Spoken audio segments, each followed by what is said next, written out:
Hello, welcome to this week's Midweek Connection. I'm Todd Jordan. I serve as senior pastor here at Strawbridge United Methodist Church. I'm delighted that you've joined me for this week's Midweek Connection. We just celebrated the third Sunday of Advent, so we are getting really close to celebrating the birth of our Savior. And this time of year is, for a lot of people, it's a happy celebrational time. I love this time of year. It's one of my favorites. And at the same time, I know that it can be difficult for a lot of people. And for some of us, it's both a celebration and a time for maybe some mourning or a time of loss. Or sometimes it's just difficult. In fact, life right now is just difficult. And when you throw on the holiday season on top of it, it can get very complex and complicated.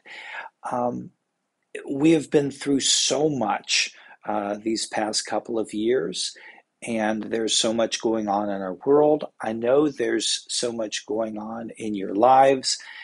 And sometimes we just need an opportunity to sort of name and maybe even honor what we've been through or what we're going through. And this Thursday night, we are having a special worship service just for that purpose. It's called The Longest Night. And we started doing it several years ago, recognizing that the holidays for folks can be a time of grieving.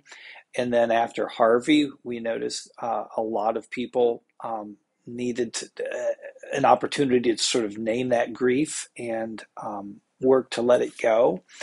Um, but it's also about just offering our heart honestly to God, bringing who we are to the manger, if you will.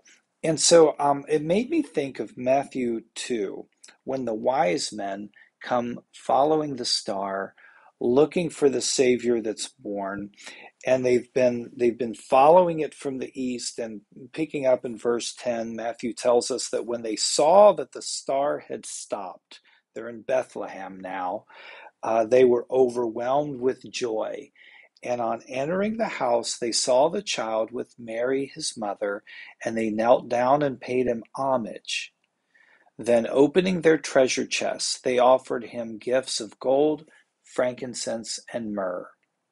And I would argue that on one hand, that gold and frankincense and myrrh were extremely important to that family, especially since Joseph would be given a warning in a dream to take his family to Egypt. They would need that to live on while in Egypt to escape Herod. I would also say that part of the gift is not just the material itself, but what it meant. The wise men were giving their hearts to Jesus, all of their hearts, the good, the bad, and the ugly. That's what Jesus wants from us this year. Jesus is the gift to us of peace, light, life, and love. The gift that we give to Jesus is our heart.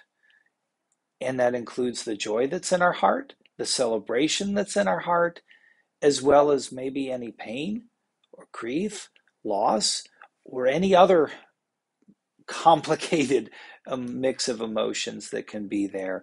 Bring it to the manger this year and let God receive it from you and begin or continue that process of healing and spiritual growth.